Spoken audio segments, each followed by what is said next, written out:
वो कहानी तो आप लोगों ने सुनी ही होगी, नाम बड़े और दर्शन छोटे। दर्शन खोटे भी कई जगह पर कहा जाता है, लेकिन उस चीज को हम लोग बात कभी नहीं छोड़ देते हैं। क्या है कि इंग्लैंड ने भारत आने से पहले बातें इतनी ज्यादा कर दी थी ना, कि बातें सिर्फ उनकी बातों की हो रही थी, खेल की कोई बात भी नहीं कर रहा था। लेकिन जब बारी खेलने की आई, तब बेसबॉल को तो आप छोड़ ही दीजिए। पहले तो ये लोग जायसवाल से पिटे, फिर ये लोग राहुल से पिटे, और अब तो ऐसा लग रहा है कि जडेजा भी इनके ऊपर तलवारबाजी करके जाएगा।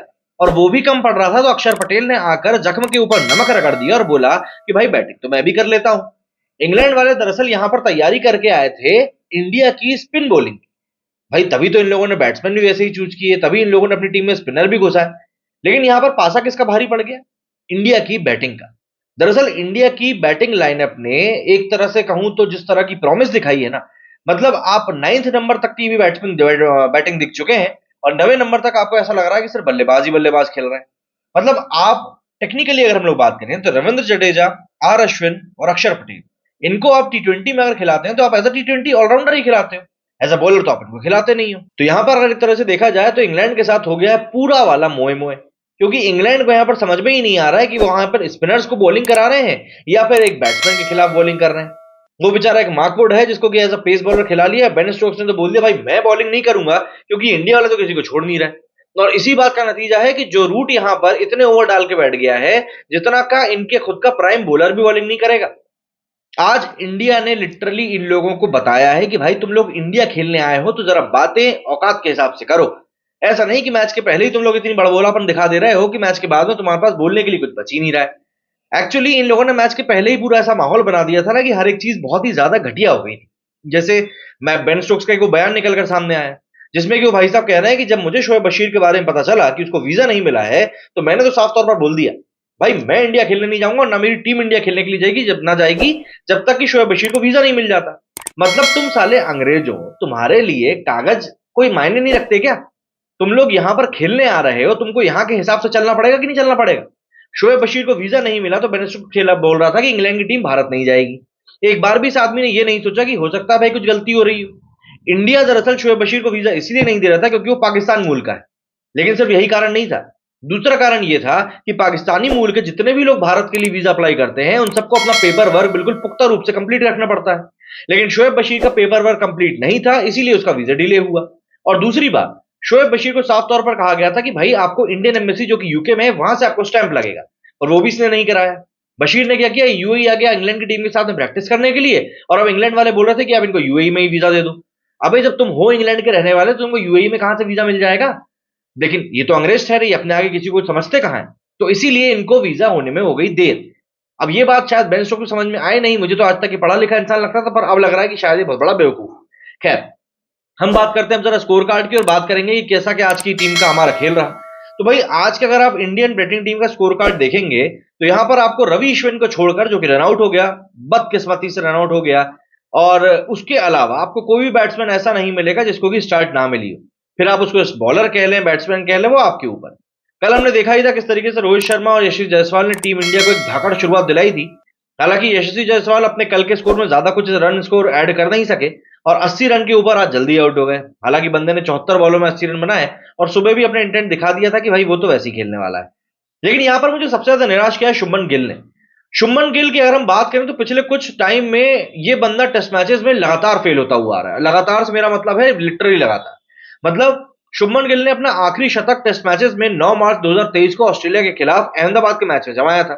उसके बाद से गिल ने 13, 8, 6, 10, 29, 2, 26, 36, 10 और 23 रनों की पारियां खेली हैं। गिल का टेस्ट एवरेज भी अब 30 के करीब आ चुका है।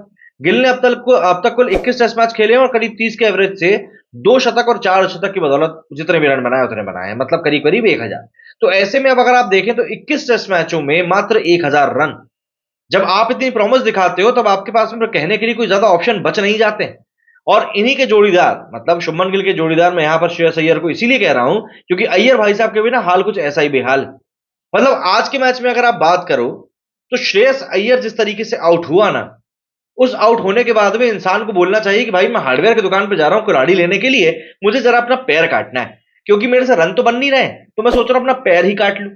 मैं मतलब हद होती है यार। अच्छा खासा बंदा सेट हो चुका था, 63 बॉलों में 35 रन बना चुका था, 3 चौके एक छक्के की मदद से। लेकिन नहीं, स्पिनर आया नहीं कि हमें तो बल्ला घुमाना है। और सिर्फ अकेले अय्यर ने बल्ला नहीं घुमाया, कई सारों ने बल्ला घुमाया, लेकिन अभी हम अय्यर की बात कर लेते हैं। और बाउंड्री के ऊपर जो एक सिंगल खिलाड़ी खड़ा हुआ था ना, उसी के हाथों ये बंदा कैच आउट हो गया। मतलब इसको बदकिस्मती कह लो। खैर, ऐसे ही कुछ आउट अगर हम बात करें तो केएल राहुल भी हुए थे। तो हम लोग ज्यादा कुछ लोगों को दोष दे नहीं सकते हैं, बट स्टिल अय्यर को, जिसकी की जगह टीम में पक्की, अगर कल को विराट कोहली वापस आ जाता है तो आप मुझे बता दो, आप इस टीम से किसको बाहर निकालोगे? भाई एक ऑटोमेटिक सिलेक्शन आपकी नजर में आएगा, अरे एक काम करते हैं, अय्यर को बाहर कर देते हैं। बाकी सब तो क्योंकि बढ़िया परफॉर्म कर रहे हैं। मतलब अगर आप स्कोर कार्ड को देखो तो शुभमन गिल और अय्यर के अलावा आपको कोई ऐसा नहीं लगेगा कि जिसको कि आप टीम से निकाल दो। भाई रोहित शर्मा को तो आप निकालोगे नहीं ना। अब इसके अलावा केएल राहुल की अगर हम बात करें तो केएल राहुल का स्कोर यहां पर बहुत अच्छा दिख रहा है स्कोर कार्ड के ऊपर। 123 बॉलों में 86 रन बनाए इसने। लेकिन सबसे बड़ी दिक्कत यहां पर यह रही, केएल राहुल भी श्रेयस अय्यर जैसा ही आउट हुआ। स्पिन बॉल को बाउंड्री के ऊपर से छक्का मारने की कोशिश में वही एक फील्डर को कैच आउट करा दिया गया जो फील्डर बाउंड्री पे खड़ा किया गया था सिर्फ इसी काम के लिए। तो ऐसे में आप मुझे एक चीज बताओ ना कि आप क्या देख रहे हो भाई? आप सेट हो, आपको एक बड़ी इनिंग खेलनी चाहिए, लेकिन नहीं, आपने अपना विकेट फेंकना है। और यही बड़ा कारण रहा कि यशस्वी जायसवाल के बाद में केएल राहुल भी 80s में आउट हो गया। लेकिन चलिए, बात वही है ना कि हमारी टीम में आज बैट्समैन बहुत खेल रहे थे। इसके बाद में श्रीकर भरत और अक्षर पटेल, इन दोनों ने मिलकर भी बढ़िया, सॉरी, श्रीकर भरत और रविंद्र जडेजा, इन दोनों ने मिलकर बढ़िया इनिंग खेली। रविंद्र जडेजा जहां पर 155 बॉलों में 80 रन बनाकर खेल रहा है, तो वही श्रीकर भरत ने भी 41 रन बनाए थे। तो श्रीकर भरत भी एक स्वीप मार चुका था और अगला स्वीप मारने के चक्कर में ही एलबीडब्ल्यू आउट हो गया। मतलब ऐसा लग रहा था ब्रेन फेड हो जा रहा है। वो हम कहते हैं ना, एक इंस्टिंक्ट आ जाता है। भरत ने बहुत बढ़िया बैटिंग करी, मतलब बंदा जम के बैटिंग कर रहा था और ऐसा लग रहा था कि नहीं, आज ये वाकई में कुछ एक अच्छा स्कोर खड़ा करके जाएगा। लेकिन फिर बात वही आ जाती कि इन लोगों को पता नहीं कौन सा कीड़ा काट जाता है कि नहीं भैया, अब तो हमसे नहीं खेला जा रहा, अब तो हम लोग जा रहे हैं। पता नहीं क्या हुआ यार, सडनली इतना एकदम एकदम से स्वीप शॉट दोबारा खेल दिया, एलबीडब्ल्यू आउट हो गया। लेकिन जडेजा ने बहुत अच्छी बैटिंग करी, बिल्कुल बताया कि क्यों उनको इतनी वैल्यू की जा रही है। पिछले अगर हम 2-3 सालों की बात करें तो जडेजा एज एन ऑलराउंडर बहुत बढ़िया परफॉर्मेंस कर रहे हैं। इसीलिए अगर किसी 1-2 मैच में उनकी बॉलिंग थोड़ी वीक हो भी जाती है तो जडेजा का बैटिंग इतना स्ट्रांग पॉइंट बन चुका है कि आप उनको इग्नोर कर नहीं सकते। आज के मैच में भी अभी वो 81 के स्कोर के ऊपर खेल रहा है और पूरी उम्मीद है कि कल अपनी सेंचुरी पूरी करे, और करनी भी चाहिए। अक्षर पटेल का बढ़िया साथ मिला हुआ है। अक्षर पटेल खुद 62 बॉलों में 35 रन बनाकर खेल रहा है। दोनों ने बढ़िया बैटिंग करी है और सबसे बड़ी बात यह रही कि आज इंडिया की जो पार्टनरशिप्स हुई है ना, वो बहुत ज्यादा शानदार हुई है। और कहीं ना कहीं ये पार्टनरशिप के कारण ही हुआ है कि इंडिया बिना किसी सेंचुरी की मदद से आज की तारीख में 421 रन बना चुका है। अगर मैं लीड की बात करूं तो इंडिया को ऑलरेडी 175 रन की लीड मिल चुकी है। अगर इंडिया इस लीड में 75 रन भी ऐड कर लेती है, मतलब अगर इस लीड को ये लोग 250 भी पहुंचा देते हैं, वैसे तो ऑलरेडी इंग्लैंड प्रेशर में है, लेकिन अगर ये लीड 250 भी पहुंच जाती है ना, तो मुझे ऐसा लगता है कि इंडिया को शायद दोबारा बैटिंग करनी भी ना पड़े। एक इनिंग के स्कोर से ही इंडिया ये मैच जीत सकती है, ये बात बिल्कुल आप तय मानकर चलिए। और यहां पर इनको सिर्फ 75 रन और बनाने हैं और कुछ नहीं करना। वही अगर हम इंग्लैंड की बॉलिंग की बात करें तो इंग्लैंड ने आज कितने बॉलर यूज कर लिए होंगे, आप एक बार अंदाजा लगा के देखो। मतलब जो रूट, जो कि इनका एक पार्ट टाइम बॉलर है, उसने यहां पर 24 ओवर फेंके हैं। कारण कारण यह रहा कि रेयान अहमद, जो कि ऑलरेडी इनका एक रिस्क स्पिनर के तौर पर खेल रहा है, उसने 23 ओवर में 105 रन दे दिए 4.5 की इकोनॉमी से। टॉम हार्टली ने 25 ओवर में 131 रन दिए 5.5 की इकोनॉमी से। जैक लीच बस यहां पर सत्ता साबित हुआ है, और मतलब यह निकला कि भाई जो रूट, जो कि एज अ बैट्समैन खेलता है, उसको 24 ओवर आकर फेंकने पड़े। पर शुक्र यह रहा कि 24 ओवरों में भी जो रूट ने 2 विकेट निकाल लिए। ऑल इन ऑल अगर हम लोग बात करें तो एक अच्छी परफॉर्मेंस यहां पर आज इंडिया की तरफ से देखने के लिए मिली है। और जो परफॉर्मेंस ये इंडिया ने दी है ना, ये एक डोमिनेंट परफॉर्मेंस है, चाहे आप बॉलिंग की बात कर लो या बैटिंग की बात कर लो, या एक पर्सनल ग्रज जो हम लोग कहते हैं कि नहीं मेरे को तो रन बनाना है जाके। आज हर एक इंडियन बैट्समैन में कहीं ना कहीं वो वाली एक फीलिंग भी देखने के लिए मिली। अगर हम लोग पार्टनरशिप की बात करें तो पहले विकेट के लिए पार्टनरशिप 80 रन की हुई थी। दूसरे विकेट के लिए पार्टनरशिप 43 की हुई। तीसरे विकेट के लिए जरूर थोड़ी सी छोटी हुई, मतलब बहुत कम रन बने, कुछ 20 ऑड रन ही बने। लेकिन फिर उसके बाद में अगर हम पार्टनरशिप की बात करें तो ऑलमोस्ट 70 रनों की पार्टनरशिप चौथे विकेट के लिए भी हुई।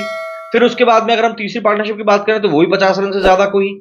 इसके बाद अगर हम छठे विकेट के लिए पार्टनरशिप की बात करें तो वो भी भैया, मतलब आप मान के चलो 68 रनों की पार्टनरशिप छठे विकेट के लिए भी हुई। सातवें विकेट जल्दी गिरा, रन आउट हो गया था, लेकिन उसके बाद आप देखेंगे 358 रन के ऊपर सातवां विकेट गिरा था और हम लोग 421 के ऊपर बैठे हुए हैं। मतलब करीब करीब ये मान के चलिए 80 रन की पार्टनरशिप तो एक बार फिर से हो चुकी है। तो यहां पर एक बढ़िया तौर पर हम बात कर सकते हैं, तो पार्टनरशिप बहुत अच्छी देखने के लिए मिली आज इंडियन टीम की तरफ से। तो ऐसे में कलेक्टिव एफर्ट रहा इंडियन टीम का, जो कि अब हम देख रहे हैं कि एक बढ़िया स्कोर के की तरफ से अगर हम बात करें कि एक बढ़िया स्कोर के लिहाज से, तो एक बढ़िया टीम एफर्ट भी निकल कर आया है। 175 रनों की लीड ऑलरेडी इंडिया के पास आ चुकी है। इंग्लैंड के बॉलर्स बुरी तरह थक चुके हैं, बेसबॉल इनका फ्लॉप हो चुका है। किसी भी तरीके से अब ये गेम में वापस नहीं आ सकते हैं।